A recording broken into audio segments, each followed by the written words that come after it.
Hey everybody, welcome to Board Game Heaven. In this episode, I've invited Erik Scheele, who is a game designer, artist, and illustrator, to help me do a review of Hero Realms, a competitive deck building game by White Wizard Games. And in the second part of this review, we'll be having a look at The Ruins of Thandar, an expansion that turns the base game into a cooperative deck building game. exactly, and you'll be using these character packs, which add 5 new classes to the game that the players can use to defeat the evil bad guys in the campaign expansion. So let's set up a game of Hero Realms and then we'll share our thoughts. To set up Hero Realms, first take out these cards. These are 4 different colors of life tracking cards. So you've got numbers 0 to 9 and numbers 40, 50, 60, 70 and 0, 10, 20, 30. And you use those to track your life, your health. You start out with 50 and as soon as you take damage, you rotate it to 40 and you can indicate which number of life points you have left with these. So you can flip those around, and if you at some point exceed 79, then you can flip this around and it says 80 plus and you start at 0. So you've got like this, that would be 83. But you can also use 10-sided dice if that's more convenient for you. But these are included in the game and they are handy. They have 4 colors and each player takes a deck with 1 ruby, a short sword, a dagger and 7 gold coins. All those decks are the same. You shuffle your deck, you place it next to your health tracking cards, and then you take 5 cards in your hand, and that's how you start playing. Next, you take and set apart all the fire gem cards, and then the rest of the entire deck gets shuffled. Shuffle that well, and that is your market deck. So you put it here on the side and then you draw 5 cards and you put them open on the table. And those are the cards you can buy. So at the start of your turn, you look at your hand and you see what you have.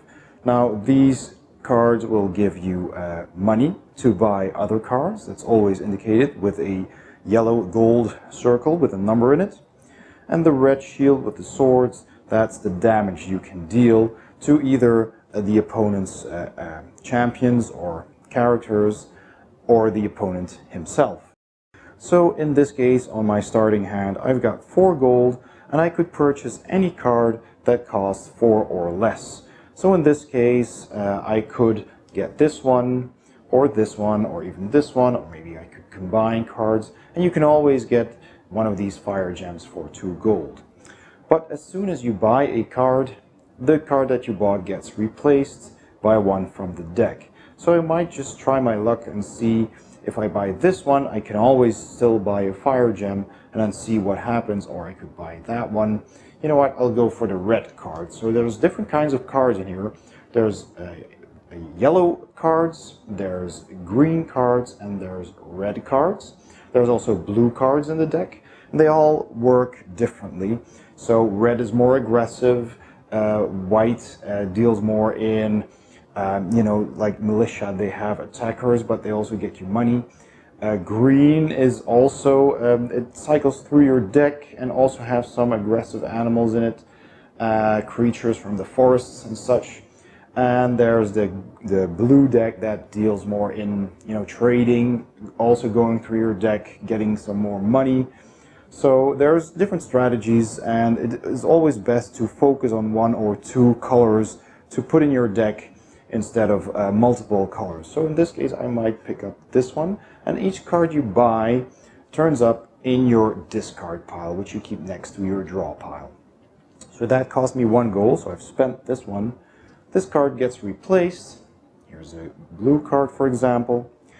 And then I could say, okay, now I spend these remaining 3 gold to get, let's say, this one.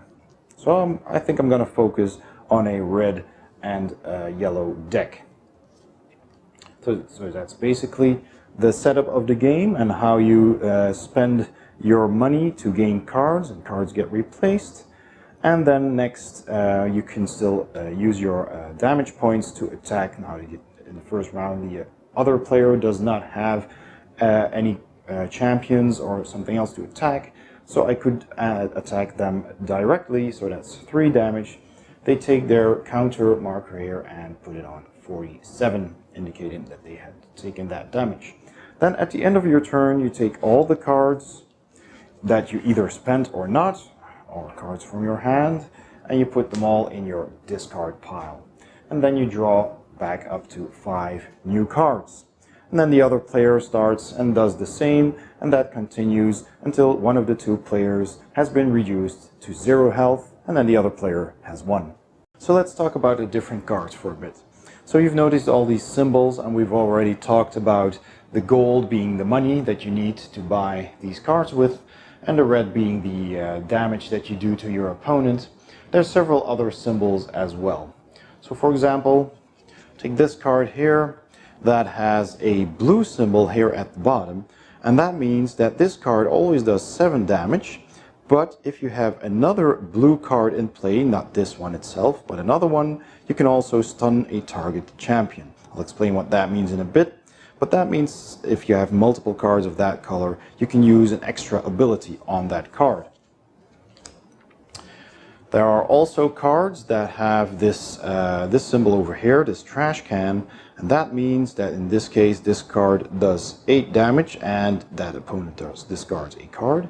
But if I sacrifice this card, which means remove it from play, then I can also force the target opponent to discard another card. But that card is then gone from the game.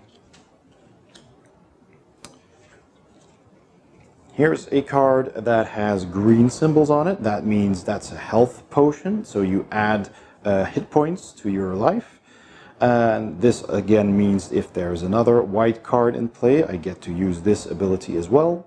And this symbol means that you expend a card, which means you flip it sideways like this to show that you used it, and then you can, at the end of the turn, you can prepare a card, which means flipping it back to upright position, indicating that you can use it again. There are different types of cards in the game. As you've seen, there are cards that are like this, an action. So that's a card you simply play, you do what it says, and then you discard it into your discard pile. And there are also cards that are champions. So in this case, this card is a champion, and that one stays in play until it is defeated. Now this has a strength of 3, which is indicated by the shield over here. And that means if I want to get rid of this priest, if my opponent has it, I have to deal him 3 damage and then it gets discarded. It's stunned and it will get reshuffled into the deck later and maybe return again. So there's also champions that have a black shield with the guard text above it. Now if that card is in play with a player, then that means that you first have to destroy or stun this champion before you can deal damage to the player. So you have to be able to do 3 damage in 1 turn at least to get this card discarded into the discard pile, and then the remaining damage I can use to attack the player again. So whenever all my cards have been played, so for example I've played another turn, this is just gold, so I could go for this one, spending 2 gold, see what comes next. There's another green one. This one is too expensive for me, so you know what, I'll take another fire gem for 2 gold. And then that's my turn, so any unspent coins also get discarded. So now my draw pile is empty, so whenever that happens and I need to draw cards, you just take your discard pile, you shuffle it, and you draw back up to 5. And this will be your new draw pile, and then play continues. So that's basically everything you need to know to play Hero Realms. There are variants of the game that tell you how to play with multiple players. There's several different gameplays. I'll let you discover that for yourself. That's in the rules. It's just one leaflet here. I'll show you. So it's not a whole lot of reading. It's very simple. And here you have the extra game modes. And there's a card list as well. All the icons are explained as well, so that all of that is very clear too. All right, let's go to the final thoughts. So our final thoughts on Hero Realms by White Wizard Games. Erik, you want to go first? Sure. This is my type of game. It combines deck building with a very straightforward and very fast-paced card game like Magic the Gathering, for instance. It just has it all. Great artwork, compact rules, great action. I love it. Yes, I have to agree. I really like games such as Star Realms and Cthulhu Realms, which I've been playing a lot lately. And Hero Realms is more or less the same, except that it has a really nice fantasy theme. The icons are very clear, the artwork is great, and it does play really fast. It's really like you're playing your turn, playing your cards, actions. You can really make great combinations of cards that have synergies in between the different colors that you have. And it's really fast paced, and you don't have barely any downtime. And if you're playing with multiple players, that could be an issue, but in this case it really is not. I mean, if you play the game once, you'll know how to play it, and you won't have to refer to the rules or ask questions anymore. It's just that easy. And so I've really enjoyed playing this. Me too.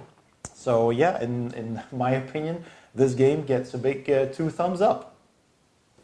And so that was part 1 of our review on Hero Realms by White Wizard Games. Be sure to check out part 2, in which we will discuss the expansion, the Rune of Thandar. So stay tuned. Thanks for watching. I hope you enjoyed the video. Please subscribe, and I'll see you next time on Board Game Heaven.